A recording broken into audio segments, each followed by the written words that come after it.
News nation पर आपका बहुत बहुत स्वागत है। आपके साथ मैं हूं राकेश पांडे। साल का सबसे बड़ा दिन है, साल का पहला सूर्य ग्रहण है। 3 ग्रहणों के बीच ये ग्रहण है और आज फादर्स डे भी है। कोरोना काल के बीच लोग नकारात्मकता से घिरे हैं और ऐसे में सूर्य ग्रहण की तस्वीरें भी सामने आ रही हैं। इस पर हमारी बड़ी खबरें लगातार जारी है। मेहमान भी लगातार हमारे साथ जुड़ रहे हैं। अलग अलग शहरों की तस्वीरों को आपको दिखाने के साथ हम उन पर चर्चा भी कर रहे हैं।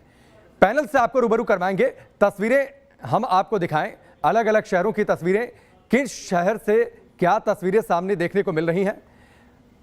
शिवेंद्र जी हमारे साथ जुड़ चुके हैं, इसके साथ ही अरविंद त्रिपाठी हमारे साथ जुड़ चुके हैं और सुशांत हमारे साथ जुड़ चुके हैं वाराणसी से। सुशांत का भी हम रुख करेंगे, लेकिन उससे पहले हम आपको तस्वीरें दिखा देते हैं।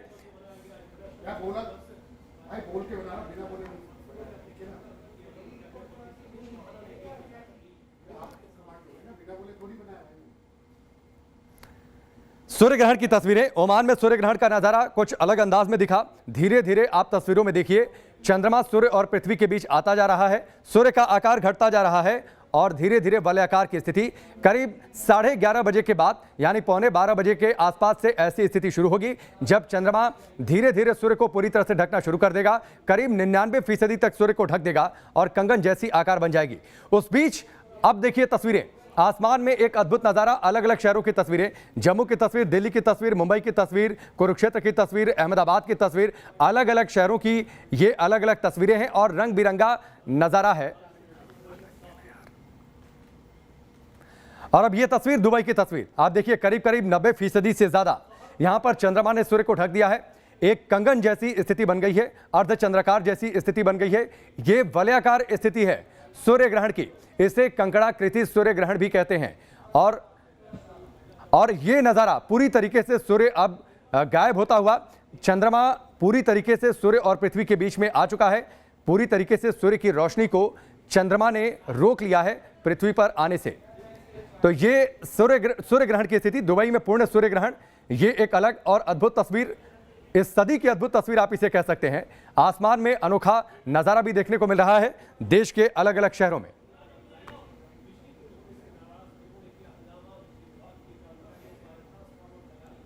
और अब तस्वीर आप देखिए, ये जम्मू की तस्वीर है। जम्मू में सुर्ख नारंगी में ये तस्वीर दिखाई दे रही है।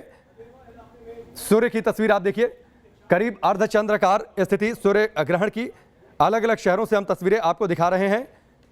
ये तस्वीर, इससे पहले हमने आपको पूर्ण सूर्य ग्रहण की स्थिति दुबई से दिखाई थी और अब ये तस्वीर जम्मू की तस्वीर है। जम्मू से सूर्य ग्रहण की तस्वीर, गहरे नारंगी रंग में सूर्य यहां पर आपको दिखाई दे रहा है और धीरे धीरे सूर्य का आकार घटता जा रहा है। देश की राजधानी दिल्ली में करीब 11:15 बजे के आसपास ये स्थिति आएगी। पटना में करीब 12:15 से 12:30 बजे के बीच ऐसी स्थिति आएगी जब सूर्य करीब करीब 90% तक ढक चुका होगा चंद्रमा से और काफी हद तक अब सूर्य की रोशनी पृथ्वी पर नहीं आ पाएगी। अलग अलग शहरों की तस्वीरें लगातार हम आपको दिखा रहे हैं, किस शहर में किस रंग का सूर्य आज दिखाई दे रहा है ये भी हम आपको बता रहे हैं। कोरोना से बदहाल मुंबई में भी सूर्य ग्रहण की तस्वीरें सामने आई। सूर्य ग्रहण की शुरुआत हुए करीब करीब 1.5 घंटे बीत चुके हैं और 1.5 घंटे के बाद ये जम्मू की तस्वीर है। पहली तस्वीर जम्मू से 10 बजे के आसपास आ गई थी। अलग और अद्भुत नजारा है। हरियाणा से भी तस्वीरें सामने आई हैं, देश की राजधानी दिल्ली से भी तस्वीरें सामने आई हैं और लगातार जब ये जम्मू की तस्वीर हम आपको दिखा रहे हैं, इस बीच सूर्य का आकार भी लगातार स्क्रीन पर घटता हुआ दिखाई दे रहा है।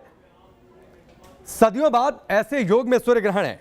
लगातार धर्म के नजरिए से हम इस पर चर्चा कर रहे हैं कि आखिरकार धर्म के नजरिए से सूर्य ग्रहण को कैसे देखा जाए। अलग अलग राशियों के लोग इस पर क्या कर सकते हैं, क्या उपाय कर सकते हैं और विज्ञान इस नजरिए को कैसे देखता है। मुंबई, गांधीनगर, जयपुर, कुरुक्षेत्र से तस्वीरें सामने आई हैं। दुबई में चांद की तरह सूरज दिखा, आपसे थोड़ी देर पहले हमने आपको दिखाया था। अब ये कमोबेश स्थिति जम्मू में हो गई है। मुंबई में सूरज हरे रंग का दिखाई दिया है, जयपुर में सफेद रंग का सूरज दिखाई दिया, दिल्ली में हालांकि थोड़ी सी तस्वीर धुंधली जरूर नजर आई।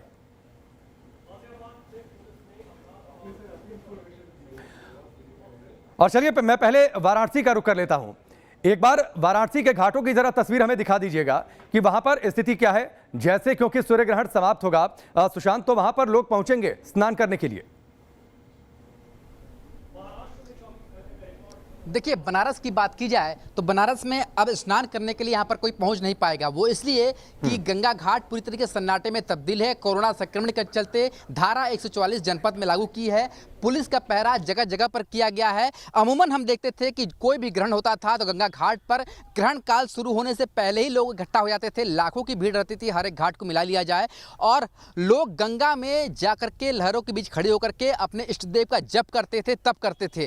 क्योंकि इसके पीछे मान्यता ये है कि सूर्य ग्रहण का या कोई भी ग्रहण का अगर कुछ का फल नकारात्मक हो और इष्ट देव की आराधना की जाए पवित्र नदियों में जाकर के तो उसका फल दोगुने से भी ज़्यादा मिलता है और जो फल का खराब फल होता है वो नहीं मिलता है। पर इस बार ऐसा कुछ नहीं हो रहा है वाराणसी गंगा घाट पर, क्योंकि प्रशासन पूरी तरह सचेत है। पहले ही बता दिया गया है कि जनपद में धारा 144 लागू है और कोई भी व्यक्ति गंगा घाट पर स्नान करने के लिए, दर्शन पूजन करने के लिए, दान पुण्य करने के लिए नहीं आएगा। और इसीलिए तस्वीरों में आप देख सकते हैं कि जहां तक हमारी नजर जा रही है वाराणसी के 80 घाट पर मैं इस वक्त खड़ा हूं और 80 घाट से 84 घाट दिखाई देते हैं और यहां पर कोई भी व्यक्ति गंगा में स्नान करता हुआ, दर्शन पूजन करता हुआ नहीं दिखाई दे रहा है और न ही कोई व्यक्ति यहां पर आने की अनुमति प्राप्त कर सकता है, क्योंकि सभी को यहां पर आने से पूरी तरीके से प्रतिबंध कर दिया गया है। कराऊंगा जो तस्वीरें आपने वाराणसी से दिखाई हैं, मैं अरविंद त्रिपाठी जी का रुख कर लेता हूं। पंडित जी, एक सवाल, जो वाराणसी से हमने तस्वीरें दिखाई वहां पर तो घाट पूरी तरीके से बंद है, धारा 144 लागू है। धर्म में मान्यता है कि जैसे सूर्य ग्रहण समाप्त हो जाए, मोक्ष काल की शुरुआत हो जाए, हमें घाट पर जाकर स्नान करना चाहिए। अब घाट पर लोग जा नहीं सकते तो वाराणसी के लोग क्या करें? जी देखिए, कहते हैं कि मन चंगा तो कठौती में गंगा। यदि आपका मन पवित्र है, मन आपका अच्छा है, सोच आपका अच्छा है, तो आप घर में बैठ करके भी आप पूजा कर सकते हैं। उसके लिए गंगा घाट और मंदिर जाने की आवश्यकता नहीं है।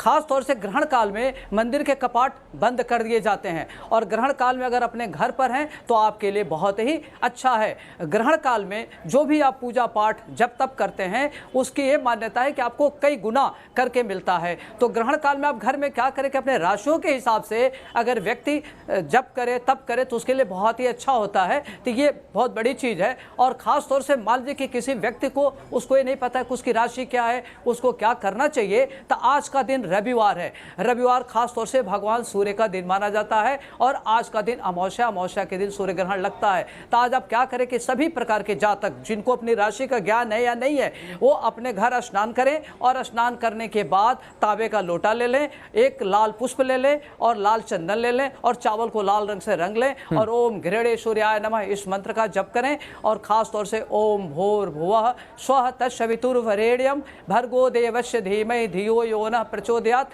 अगर इस मंत्र का 1 माला, 3 माला, 11 माला अगर आप जप करते हैं तो आपके लिए बहुत ही अच्छा रहेगा। और अपने राशियों के हिसाब से आप क्या करें कि लाल वस्तु या लाल रंग का कपड़ा या आप गेहूं क्या करें कि अपने भार के बराबर या 1.25 किलो आपकी जितनी श्रद्धा है, आस्था है, सामर्थ्य के अनुसार अगर आप दान करते हैं तो आपके लिए बहुत ही अच्छा रहेगा। तो ग्रहण काल में कोई भी किया गया कार्य वह कई गुणित होकर के मिलता है। तो आज के दिन जब तब करने का बड़ा विधान है। इसके लिए कोई जरूरी नहीं है कि आप गंगा स्नान करें, आप मंदिर में जाएं।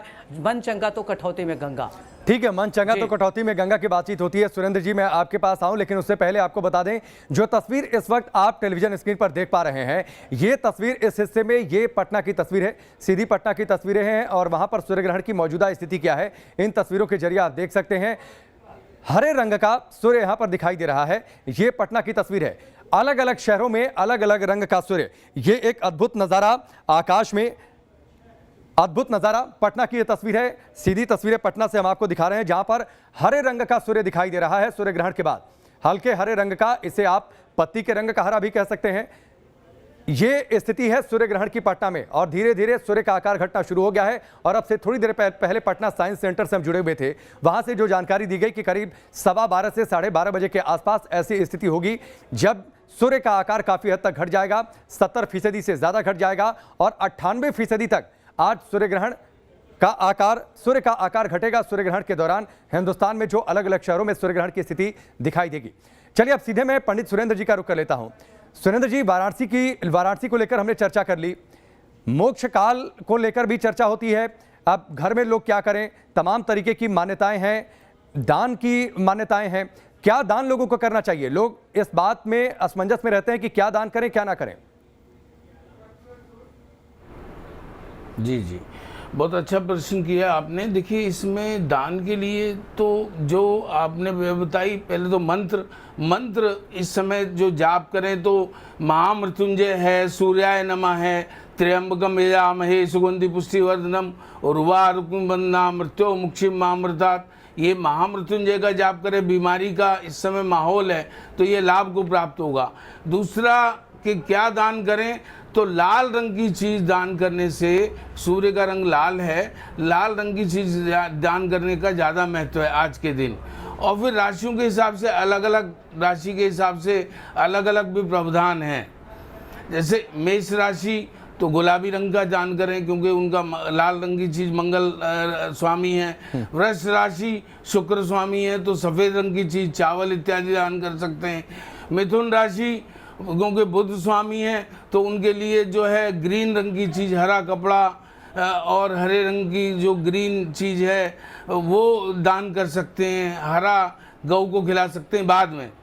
और जहाँ तक स्नान का विषय है, ध्यान, तो उसमें गंगा जल थोड़ा सा घरों में रखा रहता है, वो बाल्टी में डाल के वो स्नान कर ले तो उससे भी उतना ही पुण्य मिलेगा, उससे भी उतनी शुद्धि मिलेगी। तो लाल रंग की चीज प्रावधान है, दान करने का ज्यादा महत्व है आज के दिन। ठीक है सुरेंद्र जी, भाई राखी जी भी हमारे साथ जुड़ चुके हैं। भाई राखी जी, जो बातें सुरेंद्र जी ने बताई, अगर मान लीजिए किसी के घर में, ठीक है चावल अन्न तो सबके घर में होता है, लेकिन अलग अलग रंगों के हिसाब से लोगों के घर में सामान ना हो तो वो क्या करें? 100 बात की एक बात जिसे कहते हैं आटा, कनक। हमारे यहाँ कनक को बहुत महत्वपूर्ण स्थान दिया गया है और सूर्य का बहुत बड़ा दान भी है। हमारे यहाँ ये भी कहा जाता है कि कनक को सोने के बराबर काउंट किया जाता है। अगर आपके घर में कुछ नहीं है तो 1.25 किलो गेहूं बाजार से लेकर दान कर दें। अगर संभवतः वो भी नहीं है तो गुड़ का दान कर दें।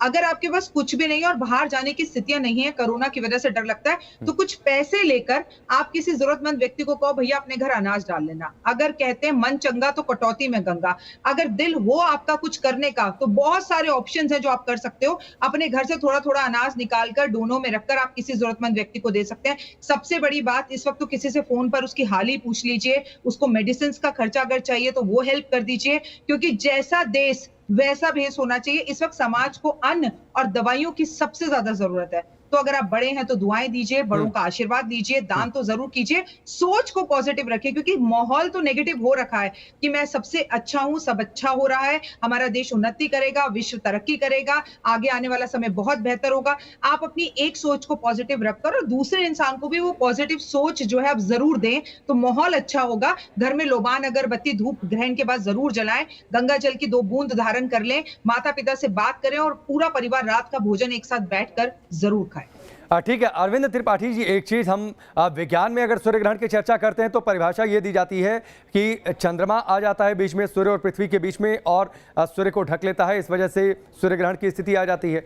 धर्म में इसकी किस तरीके से व्याख्या की गई है वो मैं चाहूँगा एक बार धर्म के हिसाब से, धर्म की जो बातें हैं वो दर्शकों के सामने रखें।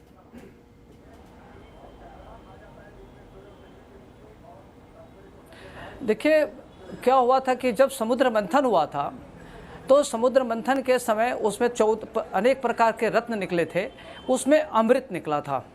तो अमृत, जब अमृत बांटा जा रहा था उसमें सुर थे और असुर थे, देवता भी थे और दानव भी थे। तो उसमें भगवान विष्णु जी सबको बांट रहे थे, तो उसमें छल से राहु नामक राक्षस ने उस अमृत का पान कर लिया था। तो कहते हैं कि तब से वो अमर हो गया। तमर होने के बाद जब पता चला तो उसमें सूर्य देव ने जा करके चुपके से बताया कि राहु ने अमृत पान कर लिया है। तब भगवान विष्णु ने अपने चक्र सुदर्शन से उसका गला काट दिया।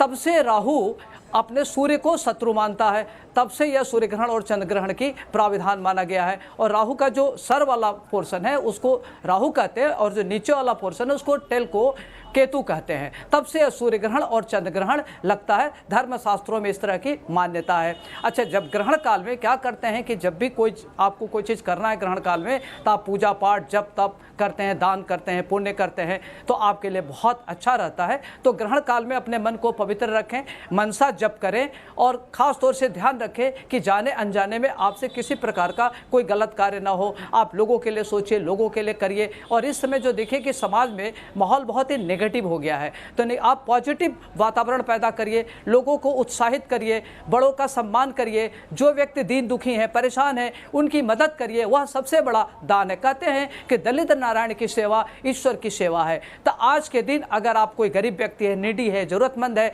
तो आपको ज़्यादा मंदिर या कहीं दान करने की जरूरत नहीं है। आप अपने अगल बगल देख लीजिए कि जिन आप कम से कम 4 परिवार, 6 परिवार, 10 परिवार अपने श्रद्धा के अनुसार, सामर्थ्य के अनुसार अगर है तो उसको आप खाने की व्यवस्था कर दीजिए। अगर कोई बुजुर्ग व्यक्ति है, दवा ने उसकी मेडिसिन की व्यवस्था कर दीजिए, उसकी हेल्प करिए, तो वह सबसे बड़ा दान नहीं महादान के रूप में आता है। तो यह जरूर आज आप करें, आपके लिए बहुत ही अच्छा रहता है। तो कहते हैं धर्म के दृष्टिकोण से अगर आप गुप्त दान करते हैं तो उस दान का महत्व और बढ़ जाता है। तो आज अपने दिल खोल के दान करें। ठीक है सुरेंद्र जी, ये कहा जाता है कि सूर्य ग्रहण के दौरान कुछ खान पान नहीं करना चाहिए, पहले से खाना बनाकर रखा हो उसे भी नहीं खाना चाहिए, जो अनाज घर में रखा हो उसमें कुछ डाल देना चाहिए। इन बातों का क्या मतलब है, इसकी व्याख्या धर्म में कैसे की गई है? हाँ देखिए, मैं आपको बताता हूँ, कुछ अशुद्ध किरणें वहाँ से आती हैं जब कोई ग्रहण पड़ता है, तो सूर्य ग्रहण से, तो वो जो किरणें जो अशुद्ध होती हैं वो हमारी खाद्य पदार्थ को अशुद्ध कर देती हैं। जब खाद्य पदार्थ अशुद्ध हो जाता है उसमें तुलसा जी रखें, अपने फ्रिज में कुछ ऐसा दूध वगैरह इत्यादि वगैरह जो भी है, अनाज है, सब्जियां, उसमें तुलसा जी कुछा रख दें, तो उससे जो है वो उसकी पवित्रता कायम रहेगी और जो अशुद्ध किरणों का उस पर कोई असर नहीं होगा। ऐसा प्रावधान है, ऐसी मान्यता है, ऐसा शास्त्रों में है। तो इस बात का विचार इस बात का जो है ध्यान रखें कि कोई भी खाद्य सामग्री उसमें कुछा या तुलसा के पत्ते डाल दें, जिससे कि उस पर कोई प्रभाव ना हो और उसको पान करने के बाद कोई भी ऐसी बीमारी अपने अंदर ना आ जाए, तो वो शुद्ध रहेगा। ठीक है, तो आप इस सभी प्रकार से ये इसका उपाय है। ठीक है, आप सभी हमारे साथ बने रहिए।